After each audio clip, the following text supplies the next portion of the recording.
Hello everyone, welcome back to my channel. আমি শ্রাবন্তী, আর শ্রাবন্তী ব্লগে জানাই তোমাদের অনেক অনেক ওয়েলকাম। তোমরা কেমন আছো? আশা করি ভালো আছো, আর আমিও অনেক ভালো আছি। তো প্রতিদিনের মতো আজকেও চলে এলাম নতুন একটা ব্লগ নিয়ে। তো আজকের পুরো ব্লগটা তোমাদের দেখার অনুরোধ রইল। আর এই দেখো নন্দিনী রেডি হয়েছে। বন্ধুরা এই দেখো, বলো তো কি বলতে পারলে? ওই কালকের মতো যেরকম ডায়মন্ডটা দেখেছিলাম 10 লাখ কোটি টাকা, এটাও দেবো। এটা কি? হ্যাঁ বলো, এটা কি?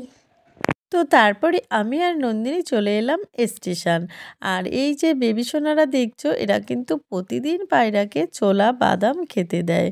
তো তারপরে ট্রেনও চলে এসেছে, আর আমিও নন্দিনীকে স্কুলে রেখে চলে এসেছি বাড়িতে। আর এখন যাব দুপুরে রান্না করতে।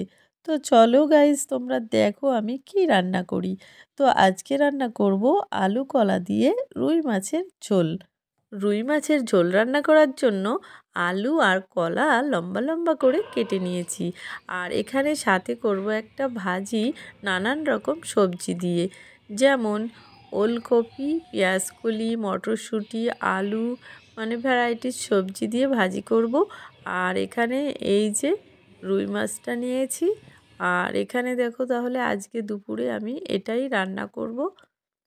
আর তারপরে এখানে এই যে লবণ হলুদ মাখিয়ে কড়াইতে দিয়ে দিলাম মাছটা। তো আমার এখানে দেখো, মাছটা অলরেডি প্রায় ভাজা হয়ে গেছে। আর মাছটা ভেজে তুলে নিয়ে তারপরে আমি আগে এখানে ভাজাটা করে নেব। তো এই যে দেখো, লবণ হলুদ দিয়ে দিয়েছি, আর তারপরে ঢেকে দিয়েছিলাম। তো এখন দেখো, ভাজিটা আমার হয়ে গেছে। আর তারপরে কড়াইতে দিয়ে দিলাম আলু আর কলা। তারপরে আলু আর কলাতে দিয়ে দিলাম লবণ আর হলুদ। তো এবারে আমি আলু কলাটা ভালো করে ভেজে নেব। তো এখানে দেখো, আলু কলা কিন্তু আমার অলরেডি লাল লাল হয়ে গেছে, তার মানে ভাজাও হয়ে গেছে। আর তারপরে এই যে আমি তেজপাতা জিরা লঙ্কা ফোড়ন দিয়ে দিলাম।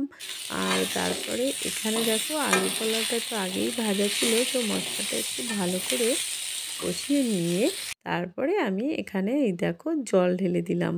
তো এবার মাছগুলো তো আগেই দেওয়া আছে, তো এখন আমি ঢেকে দেব। তো এই যে দেখো, ঢেকে দিয়েছি।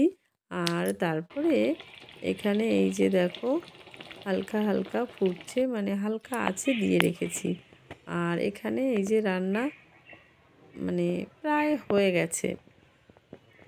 আর তারপরে এই যে আমি এক মানে একটা ডিশে দেখো নামিয়ে নিয়েছি। তো রান্না আমার হয়ে গেল। আর এখন এই যে আমি চলে এসেছি ছাদে, আর রেডি হয়েই নিয়েছি। তো এখন যাব নন্দিনীকে আনতে।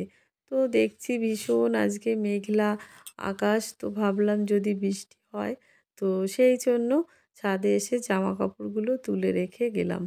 আর আজকেও কিন্তু ভীষণ মানে রোদ্দুর নেই, ওয়েদারটা খারাপ, কিন্তু ঠান্ডা কমই আছে। তো তারপরে এই যে ফাইনালি দেখো বেরিয়ে পড়লাম। আর তারপরে চলে এলাম এই যে স্টেশন। আর এই যে দেখো ট্রেনও চলে এসেছে।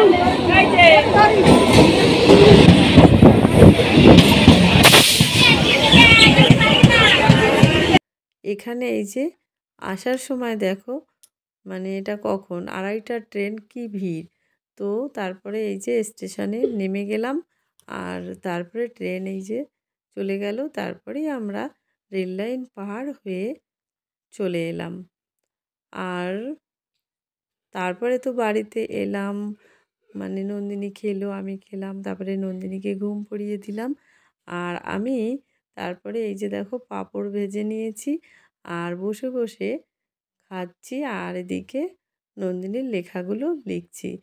আর পাঁপড় খাওয়ার পরে তো আবার এখানে এই যে চালের গুঁড়ি, লঙ্কা, পেঁয়াজ, ধনিয়া পাতা দিয়ে এটা খেলাম। আর আসার সময় এগুলো কিনে এনেছিলাম, তো এটা রেখে দিয়েছিলাম, পরে নন্দিনী ঘুম থেকে উঠলে আবার খাবো তাই। তো এখন আমি আর নন্দিনী মানে ইভিনিং স্ন্যাক্স এটা দিয়ে। আর রাতে কোনো কিছুই শেয়ার করলাম না। তো এবার চলে এলাম ভিডিওটা শেষ করতে। তো আজকের পুরো ভিডিওটা তোমাদের কেমন লেগেছে অবশ্যই সুন্দর কমেন্ট করে জানাবে। তো তোমাদের কমেন্টের অপেক্ষায় থাকবো।